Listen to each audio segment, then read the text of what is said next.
عزیزان گرامی و بزرگان قدر، خداوند عالم اپنی بابرکت کتاب قرآن مجید میں ارشاد فرما رہا ہے کہ خداوند عالم کے نزدیک دین صرف اور صرف اسلام ہے۔ خداوند عالم کا پسندیدہ دین اسلام ہے۔ یہ وہ دین ہے جس کی حفاظت کے لیے، جس کے احکامات کو بچانے کے لیے، جس کے مسائل کو بچانے کے لیے ہادی اور رہبر بھیجے گئے۔ خداوند عالم نے اس دین کی حفاظت کے لیے نبیوں کو بھیجا، اماموں کو بھیجا، اور اماموں نے اس دین کی حفاظت کی ہے۔ عزیزان گرامی، یہ دین جو ہم تک پہنچا ہے بڑی ہی زحمتوں سے، بڑی ہی مشقتوں سے پہنچا ہے۔ ائمہ خدا نے اس دین کو بچانے کے لیے اپنی شہادتیں پیش کی ہے تاکہ یہ دین محفوظ رہے۔ تو عزیزان گرامی، اس دین کے احکامات ایسے ہیں کہ اگر انسان اس پر عمل کرے تو وہ دنیا میں بھی نجات یافتہ ہو سکتا ہے اور آخرت میں بھی۔ جس میں سے ایک یہ ہے کہ انسان اپنے غصے پر کنٹرول کرے، غضب پر کنٹرول کرے، غصہ نہ کرے۔ جو نبی گزرے ہیں، جو ہدایت کے لیے آئے ہیں دنیا میں، ان میں سے ایک نبی ذوالکفل یا کوئی اور نبی جن کا نام روایتوں میں ملتا ہے، جن کے بارے میں مشہور یہ تھا کہ انہیں غصہ نہیں آیا کرتا تھا۔ ان کے بارے میں بہت مشہور تھا کہ ان کو غصہ نہیں آتا تھا۔ جب ان کے بارے میں یہ مشہور ہوا تو ابلیس، شیطان، جو بندگان خدا کو بہکایا کرتا ہے، اس نے نبیوں کو بھی بہکانے کی کوشش کی۔ جب اسے معلوم ہوا کہ یہ نبی غصہ نہیں کرتے ہیں تو اس ملعون نے انہیں بھی آزمانا چاہا۔ اب یہ نبی کا وتیرہ تھا کہ یہ رات بھر عبادت کیا کرتے تھے اور دین میں کچھ کام کیا کرتے تھے جس کے ذریعے سے ان کی رزق و روزی چلتا تھا۔ اس کے بعد یہ دوپہر کے وقت تھوڑا آرام کرتے تھے، سو جایا کرتے تھے۔ اب یہ ابلیس، شیطان، یہ ان کے پاس آتا ہے جب یہ عبادت کر کے کام کاج سے فارغ ہو کر دن کے وقت استراحت کرتے ہیں، سوتے ہیں۔ اس وقت یہ دق الباب کرتا ہے، دروازہ کھٹکھٹاتا ہے، آتا ہے کسی انسان کی شکل میں اور نبی خدا سے کہتا ہے، اے نبی خدا، مجھ سے میرے رشتہ داروں کا جھگڑا ہو گیا ہے، آپ چل کر صلح کرا دیجئے۔ اب دیکھیے یہ کس وقت آ رہا ہے، اس وقت جب یہ نبی خدا سو رہے ہیں، استراحت فرما رہے ہیں۔ اگر ہم اور آپ دوپہر کے وقت سو رہے ہو اور کوئی آ جائے تو کیا عالم ہوگا؟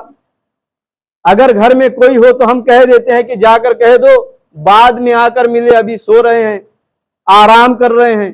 لیکن یہ نبی خدا ہے، اٹھتے ہیں، جاتے ہیں، کہتے ہیں کہ دیکھو میں ابھی تھکا ہوا ہوں، تم جا کر اپنے رشتہ داروں سے کہہ دو کہ صبر کرے، نبی خدا نے کہا ہے، وہ مان جائیں گے۔ تو یہ تو ابلیس ہے، شیطان ہے، چلا جاتا ہے۔ کوئی ہے نہیں جن سے جا کر کہے، یہ اپنی طرف سے بات بنا رہا ہے۔ اب دوسرے روز پھر آتا ہے، پھر نبی خدا سے کہتا ہے، اسی طرح سے دق الباب کرتا ہے، اسی موقع پر آتا ہے جب سو رہے ہوتے ہیں، پھر یہ اٹھتے ہیں۔ دوسرے روز بھی پھر اسی وقت آتا ہے، سونے کے وقت۔ کیا کوئی دوسرا وقت اسے نہیں مل رہا ہے؟ اب جب یہ آیا پھر یہی کہتا ہے، آج پھر لڑائی ہو گئی، جھگڑا ہو گیا۔ تو نبی خدا کہتے ہیں، تم نے کہا تھا کہ نبی خدا نے کہا ہے صبر کرو، جھگڑا نہ کرو۔ کہتا ہے ہاں کہا تھا، لیکن نہیں مان رہے ہیں، یقین ہی نہیں کر رہے ہیں کہ نبی خدا نے کہا ہو۔ تو اب یہ نبی خدا ہے، کہتے ہیں کہ یہ میری انگوٹھی لے کر چلے جاؤ تاکہ ان لوگوں کو یقین ہو جائے کہ نبی خدا کی بات ہے۔ اب یہ چلا جاتا ہے۔ اب جائے کہاں کہ کہیں کوئی ہو جہاں جھگڑا ہوا ہو۔ پھر تیسرے روز پھر آتا ہے۔ اب دیکھیے اگر کوئی بار بار ہمارے پاس آ رہا ہو، سونے کے وقت آ رہا ہو تو ہم کتنا غصہ کریں گے. کیا کوئی اور وقت نہیں مل رہا ہے؟ اسی وقت آنا ہے، دوسرے وقت آئیے گا. ہم جھنجلا جائے، کچھ کہہ دے، غصہ ہو جائے، لیکن یہ نبی خدا ہے، غصہ نہیں کرتے. اب تیسرے روز پھر آ گیا، اب یہ کہتا ہے کہ آپ کو چلنا ہوگا، لیکن نبی خدا ہے، صبر کیے جا رہے ہیں. یہ امتحان کی منزل ہے کہ صبر پہ صبر کیے جا رہے ہیں. اب جب نبی خدا چلنے پر راضی ہو گئے تو ابلیس اپنے کارنامے میں فیل ہو گیا کہ میں تو انہیں غصہ دلانا چاہ رہا تھا، لیکن یہ تو غصے میں آ ہی نہیں رہے ہیں. اب جب نبی خدا چلنے کے لیے راضی ہو گئے تو اب ابلیس کیا کرے، کہاں لے کر جائے، کوئی تو ہے نہیں. اب راستے میں کہتا ہے یا نبی خدا میں تو مذاق کر رہا تھا، میں تو آپ کو غصہ دلانا چاہ رہا تھا، بس ایسے ہی میں نے آپ کے پاس آ کر کہہ دیا تھا. اب یہ نبی خدا ہے، اگر کوئی ہم سے ایسا مذاق کرے تو ہم کتنا غصہ ہوں گے، کتنا اسے برا بھلا کہیں گے. لیکن یہ نبی خدا ہے، ایک لفظ نہیں کہتے، صرف اتنا کہتے ہیں لا حول ولا قوت الا باللہ. صلوات پڑھے محمد و آل محمد.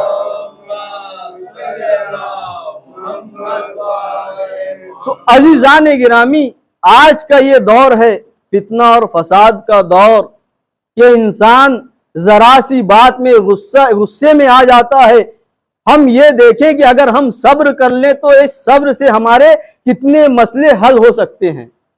انسان اگر صبر سے کام لے تو کتنے فتنے اور فساد ختم ہو سکتے ہیں، ختم کیے جا سکتے ہیں. تو یہ نبی خدا نے ہمیں درس دیا ہے کہ اگر کوئی ایسا معاملہ ہو، رشتہ داری کا معاملہ ہو، دوستی کا معاملہ ہو، بھائی کا معاملہ ہو، تو ہمیں غصے سے کام نہیں لینا چاہیے بلکہ صبر سے کام لینا چاہیے تاکہ ہمارے معاملات حل ہوتے چلے جائیں. عزیزان گرامی، یہ ایام عزا کے جو دن چل رہے ہیں یہ امام حسین علیہ السلام سے متعلق ہے. گزشتہ جمعے میں میں نے عظمت امام حسین علیہ السلام کے متعلق بیان کیا تھا. آج بھی کچھ عظمت امام حسین علیہ السلام سے متعلق عرض کرنا ہے کہ فضیلت امام حسین علیہ السلام تو بہت ہے، لیکن کیا وجہ ہے کہ امام حسین علیہ السلام نے یزید کی بیعت نہیں کی؟ وجہ کیا ہے؟ اور جب یزید نے مطالبہ بیعت کیا، جب یزید نے خط بھجوایا تو امام حسین علیہ السلام دربار ولید میں کیوں گئے؟ وجہ کیا تھی جانے کی؟ کیا ضروری تھا جانا امام حسین علیہ السلام کا؟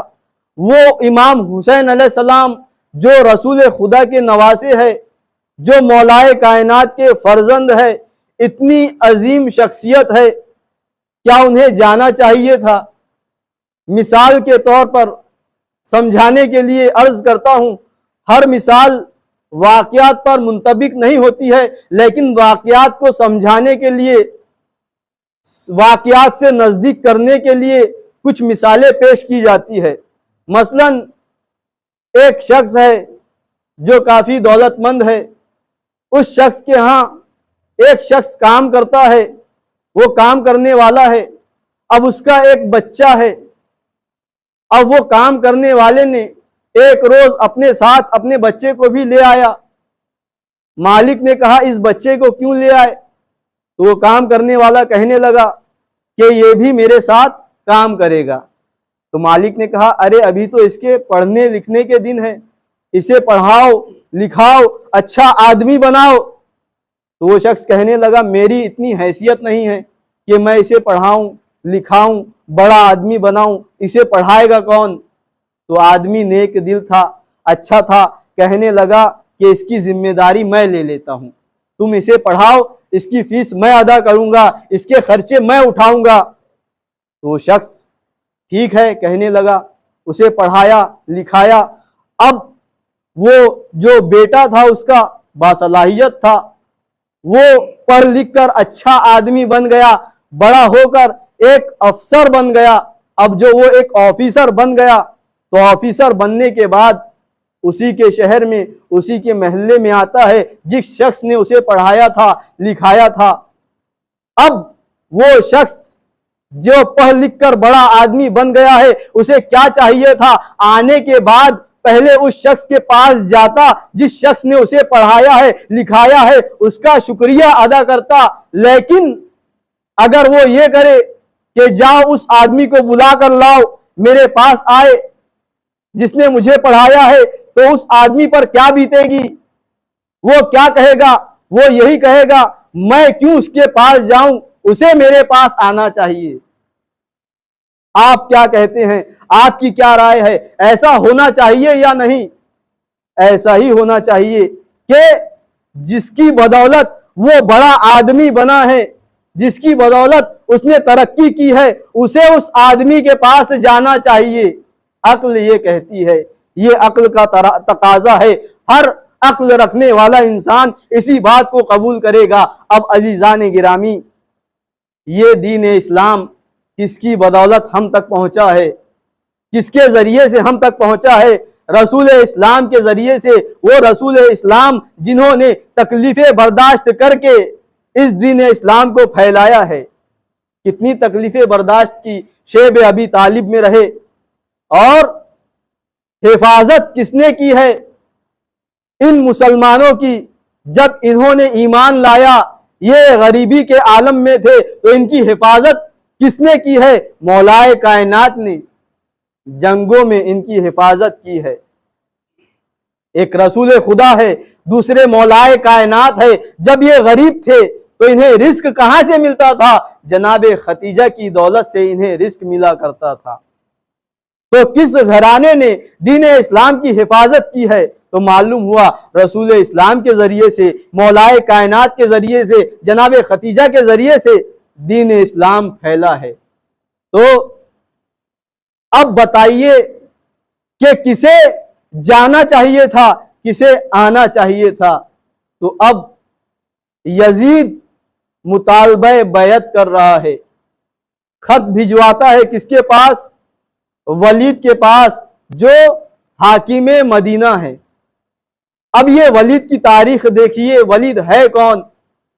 اس ولید کے بارے میں تاریخ میں ملتا ہے کہ یہ ولید وہی شخص ہے جو تیسری دور کے خلافت میں مدینے کا گورنر تھا۔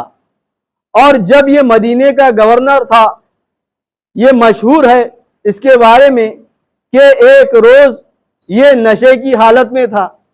یعنی دور خلافت میں ایسے بھی گورنر ہوئے ہیں کہ جنہیں دین اسلام کے احکامات پر عمل کرنے کی ضرورت محسوس نہیں ہوتی تھی، جو دین اسلام کے احکامات پر پابندی سے عمل نہیں کرتے تھے۔ تو عزیزان گرامی، یہ تو ہونا ہی ہے کہ جب ہم کسی کو خلیفہ بنائیں گے، عام انسان کسی کو خلیفہ بنائے گا اور وہ کسی کو گورنر مقرر کریں گے، تو ان کا عالم یہی ہوگا۔ اسی لیے ہم انہیں خلیفہ مانتے ہیں، انہیں امام مانتے ہیں جنہیں خداوند عالم نے منتخب کیا ہے۔ تو ہمارا بنایا ہوا ایسوں کو مقرر کرتا ہے کہ جو شراب نوشی بھی کیا کرتے ہیں، حالانکہ ظاہراً نہیں، چھپا کر کرتے ہیں۔ وہ نشے کی حالت میں تھا، صبح کی نماز کا وقت ہوا، نشے کی حالت میں جو صبح کی نماز 2 رکعت تھی اس نے 4 پڑھا دی۔ اب عزیزان گرامی، کتنا ہی بے دین انسان ہو، اگر وہ نماز میں آتا ہو اور 2 کی 4 پڑھا دی جائے، اگر وہ پورے طور پر کاملا نماز نہ بھی جانتا ہو تو وہ بھی اعتراض کرے گا کہ 2 کی 4 کیسے پڑھا دی۔ تو جب خلیفہ کو معلوم ہوا تو فوراً اسے مدینے سے نکال دیا گیا۔ یہ ہے ولید، اسے مدینے سے نکال دیا گیا۔ اب یہ بھی جانتا تھا کہ اگر یہ واپس مدینہ گیا تو اس پر حد جاری ہو جائے گی، اس لیے کہ حکومت اسلامی ہے، حد جاری ہو جائے گی، لہٰذا یہ شام چلا گیا، شام کے حاکم کے پاس، چونکہ شام کا حاکم اس کا چچا زاد بھائی تھا۔ تو یہ کون ہوا؟ یزید کا چچا، رشتے میں یہ یزید کا چچا لگا۔ تو اب جب حاکم شام کے پاس حکومت آئی تو اس نے دوبارہ ولید کو مدینے کا حاکم بنا دیا۔ اب یہ ولید مدینے کا حاکم ہے، اور ولید کو معزول کرنے والا کون تھا؟ مروان۔ جب ولید کو یہ گورنری سے نکالا گیا تو مروان کو وہاں کا گورنر بنایا گیا تھا۔ اب دوبارہ ولید کے ہاتھ میں یہاں کی حکومت آ جاتی ہے مدینے کی۔ اب عزیزان گرامی، ولید کے پاس خط پہنچایا جاتا ہے 28 رجب کو، یعنی رجب کے مہینے میں یہ خط پہنچتا ہے، اور اسی مہینے میں حاکم شام کی موت واقع ہوئی ہے، رجب کے مہینے میں۔ تو عزیزان گرامی، بڑی تیز سواری سے وہ خط پہنچایا گیا۔ یزید نے لکھ کر بھیجا ہے کہ فلاں فلاں فلاں شخص کے سے بیعت لے لی جائے، اور بیعت نہ کرے تو امام حسین علیہ السلام کا سر قلم کر دیا جائے۔ یہ ہے مقصد یزید کہ امام حسین علیہ السلام سے بیعت لے لی جائے یا امام حسین علیہ السلام کا سر قلم کر دیا جائے۔ اب عزیزان گرامی، آئندہ جمعے میں بیان ہوگا کہ بیعت کہتے کسے ہے، بیعت کون کر سکتا ہے، بیعت کسے کرنی چاہیے، اور بیعت کسے کروانی چاہیے۔ آیا دین اسلام میں بیعت ہے یا نہیں؟ یہ جو بیعت کا مطالبہ ہو رہا ہے، آیا یہ بیعت کا مطالبہ درست ہے یا نہیں؟ اب عزیزان گرامی، امام حسین علیہ السلام کے پاس یہ خط ولید کے پاس آیا۔ اب ولید ایک شخص کو بھیجتا ہے امام حسین علیہ السلام کے پاس۔ اس وقت امام حسین علیہ السلام مسجد میں تشریف فرما ہوتے ہیں۔ صرف اکیلے نہیں ہوتے بلکہ کچھ اور لوگ بھی ہوتے ہیں کہ شخص آتا ہے، کہتا ہے آپ کو دربار میں بلایا گیا ہے، ولید نے دربار میں بلایا ہے۔ اب امام حسین علیہ السلام کو کیا کہنا چاہیے تھا کہ جس کے نانا کا دین ہے، جس کے بابا نے دین کی حفاظت کی ہے، اسے دربار میں بلایا جا رہا ہے۔ امام حسین علیہ السلام کہہ سکتے تھے میں نہیں آتا، مجھے نہیں آنا ہے، لیکن امام حسین علیہ السلام جا رہے ہیں۔ دربار میں اور بھی لوگ موجود ہیں، مشورہ ہوتا ہے، سب کہتے ہیں مولا آقا آپ دربار میں نہ جائیے، اتنی رات کو بلایا گیا ہے، لگتا ہے کوئی سازش کے تحت بلایا جا رہا ہے۔ لوگ جان رہے ہیں کہ سازش کے تحت بلایا جا رہا ہے، لیکن امام حسین علیہ السلام ہے۔ جب یہ بات چل رہی تھی تو دوبارہ پھر آتا ہے، کہتا ہے آپ کو بلایا گیا ہے، جلدی کیجئے چلیے۔ تو امام کہتے ہیں تم جاؤ، میں آتا ہوں۔ اب عزیزان گرامی، امام حسین علیہ السلام بیت الشرف تشریف لاتے ہیں۔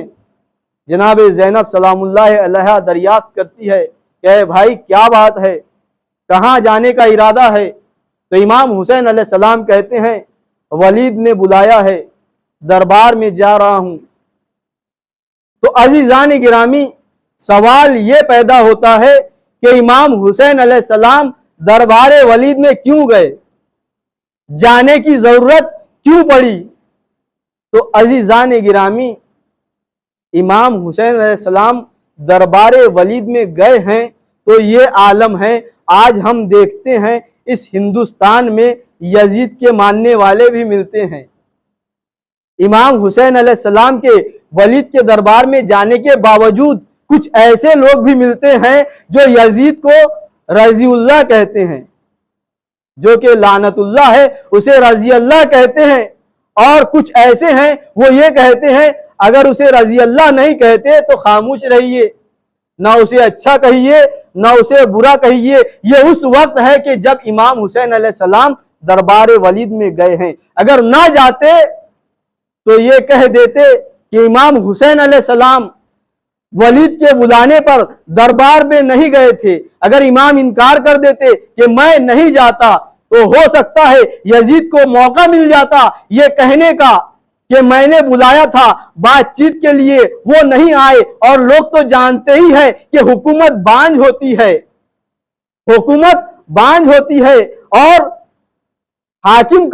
ہٹ دھرم مشہور ہے کہ اس نے حکومت کی لالچ میں آ کر امام حسین علیہ السلام کو قتل کر دیا، یہ لوگ کہہ سکتے تھے۔ لہٰذا امام حسین علیہ السلام نے یہاں بتا دیا کہ میں حجت تمام کرنے جا رہا ہوں، تاکہ کل کوئی لوگ یہ نہ کہے کہ امام حسین علیہ السلام کو بلایا گیا تھا، ہو سکتا تھا اصلاح ہو جاتی، لیکن امام حسین علیہ السلام گئے ہی نہیں، لہٰذا انہیں قتل کر دیا گیا۔ تو یہاں امام حسین علیہ السلام ہر مرحلے پر اپنی حجت تمام کرتے ہوئے نظر آ رہے ہیں۔ تو عزیزان گرامی، امام حسین علیہ السلام دربار ولید میں گئے ہیں، پھر دربار ولید میں جا کر کیا بات چیت ہوتی ہے انشاءاللہ آئندہ ہفتے بیان کیا جائے گا کہ بیعت کسے کہتے ہیں، بیعت کس کی کرنی چاہیے اور بیعت کون کر سکتا ہے۔ وصلی علی محمد